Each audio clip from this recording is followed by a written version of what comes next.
¿Qué es la conquista material?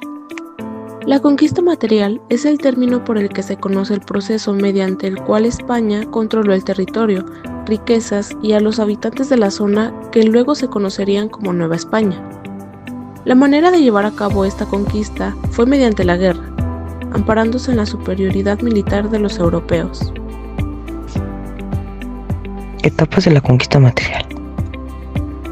Desde los primeros navegantes españoles llegaron al Nuevo Mundo, quedó claro que su intención era de conquista, pero primero se establecieron en la isla del Caribe y poco después comenzaron a enviar expediciones al continente. A principios del siglo XVI ya se había producido varias expediciones, pero ninguna había llegado mucho más allá de la costa y de establecer alguna pequeña avanzadilla.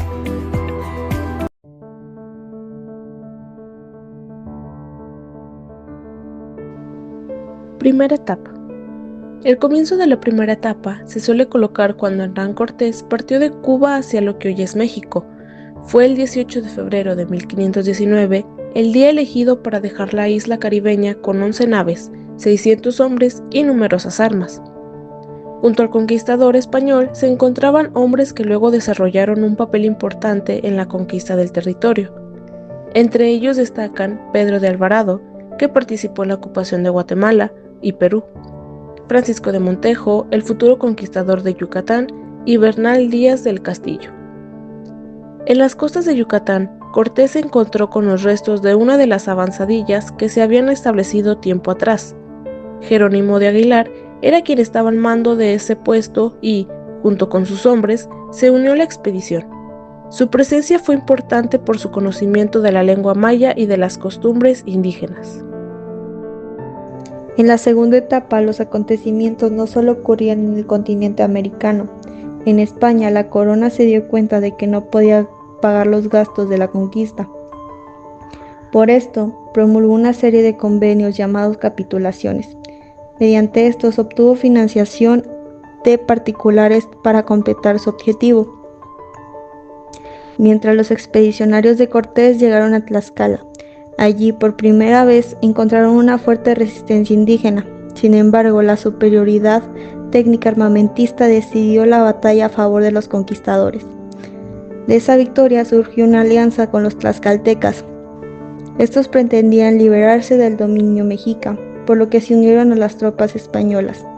Una vez conformado el acuerdo, prosiguieron a su avance hacia la capital del imperio.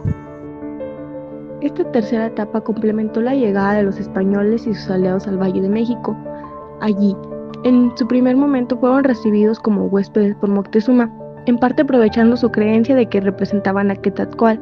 Sin embargo, los acontecimientos fueron cambiando este buen recibimiento, y finalmente los conquistadores tuvieron que ir de Tenochtitlán. Cuarta etapa. La batalla famosa se llamó Noche Triste y supuso una gran derrota hispana. La última etapa de la conquista material significó a la postre a la conquista de Tenochtitlán y al posterior expansión española por los territorios del interior del país. Representación de la conquista de Tenochtitlán. Cortés, que continuaba liderando la expedición, tenía bastantes enemigos entre los suyos. En un momento dado, debió partir del Valle de México para enfrentarse con Pánfilo de Narváez. Este militar había sido enviado por el gobierno de Cuba, deseoso de quitar el mando a Cortés para asumir el cargo. Corría el año 1520 y es Pedro de Alvarado quien quedó al mando tras la partida de Cortés. Alvarado, menos paciente que su líder, ordenó atacar a los aztecas mientras estos celebraban una fiesta religiosa.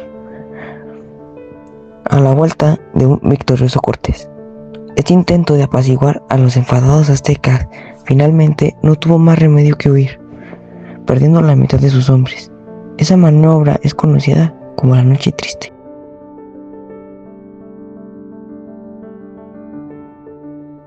La característica de la conquista material es que hubo mucha explotación de los recursos naturales, como puede ser el oro, la plata y otros minerales, pero especialmente la plata. Una influencia de la conquista material es que hubo mucha destrucción de las culturas prehispánicas, como pueden ser las lenguas, costumbres y tradiciones que tenían antes. Una de las características de la conquista material fue que el motivo principal de Hernán Cortés y de sus seguidores para explorar desde Cuba era encontrar oro y enriquecerse. La tecnología europea que se utilizó durante la conquista española de México, Tenochtitlan, incluyó armas de fuego, cañones y otros tipos de armas que permitieron a los españoles superar a los aztecas en combate. Armaduras que eran protecciones de metal que cubrían los cuerpos y protegían a los soldados españoles. La caballería. Los caballos permitían a los españoles movilizarse rápidamente y atacar a los aztecas de manera sorpresiva. Los barcos que permitieron a los españoles transportar tropas y suministros a lo largo de las costas de México.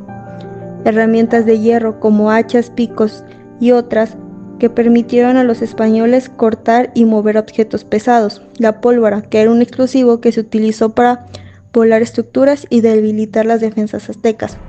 Señales de humo, un sistema de comunicación que permitió a los españoles enviar mensajes a larga distancia. Y los mensajeros, que eran personas que daban mensajes entre los diferentes grupos de soldados españoles. Características económicas. La búsqueda de riquezas. Los españoles estaban motivados por la búsqueda de riquezas, especialmente oro y plata. Explotación de recursos naturales.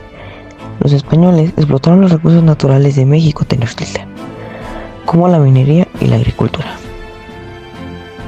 Establecimiento del sistema de encomiendas. Los españoles establecieron el sistema de encomiendas que permitía a los conquistadores controlar las tierras y la mano de obra de los indígenas.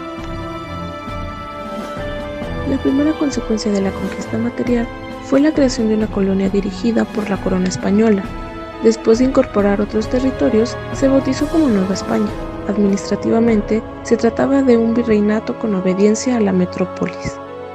Por mi parte, considero que la conquista de México Tenochtitlan constituyó un periodo complejo que marcó un profundo cambio en nuestra historia y cultura. El encuentro entre ambas civilizaciones tuvo consecuencias para nuestros ancestros, cuyas acciones las tenemos presentes